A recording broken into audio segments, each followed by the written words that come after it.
Dans ce premier module, je vais vous expliquer sommairement les concepts de la solution des approbations dans Octopus et je vais vous montrer comment utiliser la solution pour un cas simple. Le cas qu'on va regarder, c'est l'envoi d'une demande d'approbation pour une demande de service qu'on vient de recevoir. C'est un cas simple qui va nous permettre de voir les éléments fondamentaux de la solution. On pourra voir les différents écrans que le centre de service va utiliser et que l'approbateur va utiliser pour nous envoyer sa réponse. À la fin de la formation, vous allez être en mesure d'envoyer des demandes d'approbation pour les demandes de service. Vous allez être en mesure de supporter les utilisateurs et les approbateurs avec la solution. Si eux ont des questions, ils vous appellent parce qu'ils ne comprennent pas comment répondre à une demande d'approbation. Et je vais aussi vous expliquer comment faire le suivi des demandes d'approbation que vous avez envoyées, de manière à ce que vous soyez capable de débloquer le processus s'il y a une demande d'approbation. Vous n'obtenez pas la réponse, et ainsi de suite. Donc, comment savoir quelles sont les demandes qui sont présentement prises dans le processus d'approbation, et ainsi de suite. À l'époque des formulaires papier, les utilisateurs nous emmenaient des formulaires de demande déjà remplis et déjà signés par l'approbateur. Le bon côté, c'est qu'au moment où on recevait la demande, tout était déjà approuvé et on savait qu'on pouvait procéder. Bon, maintenant, on veut gérer des demandes au travers d'un portail pour offrir des formulaires plus personnalisés, une expérience en ligne, pour plus gérer la paperasse, les documents physiques. Mais ça nous ramène à la problématique suivante, c'est qu'au moment où la demande est soumise par l'utilisateur, elle n'est pas approuvée et on doit obtenir l'approbation. Avec la solution des approbations d'Octopus, on a une solution où l'utilisateur soumet sa demande en ligne via le portail web. On envoie une demande d'approbation électronique à l'approbateur concerné. Si l'approbateur approuve, on traite la demande. S'il refuse, on annule la demande et on avise le demandeur.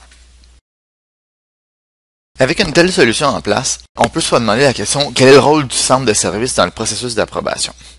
Bon, en théorie, aucun. C'est-à-dire qu'on rend un service au client en l'aidant à faire approuver ses demandes. Donc, le travail des TI débute vraiment une fois que la demande est approuvée.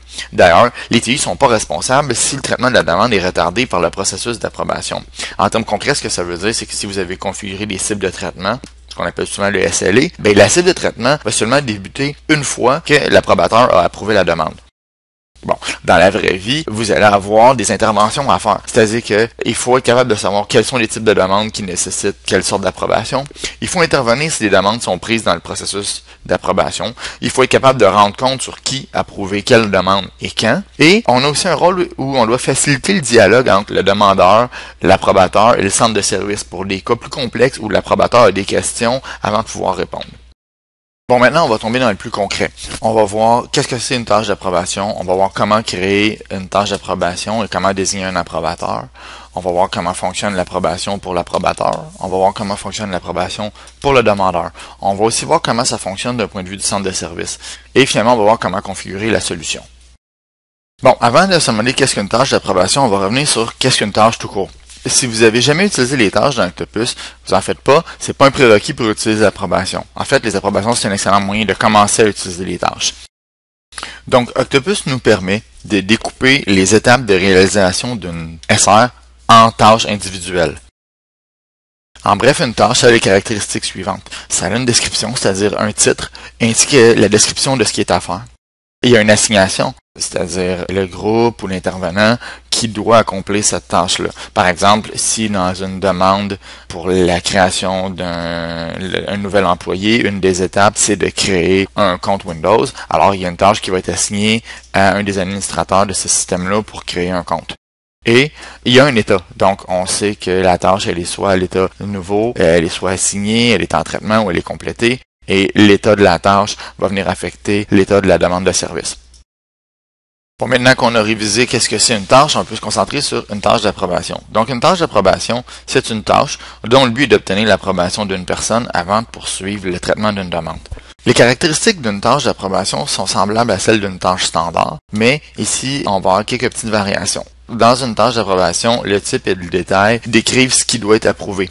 L'assignation n'est pas faite à un intervenant du centre de service ou à un groupe d'intervenants, mais est faite plutôt à une personne qui doit fournir la réponse.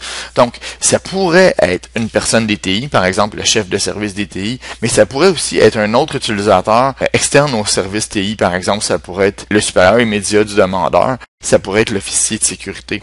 Donc, ensuite, on a la réponse de cette demande-là. Est-ce qu'on est en attente d'une réponse? Est-ce que la réponse est approuvée ou est-ce que la demande ou est-ce que la réponse c'est refusée?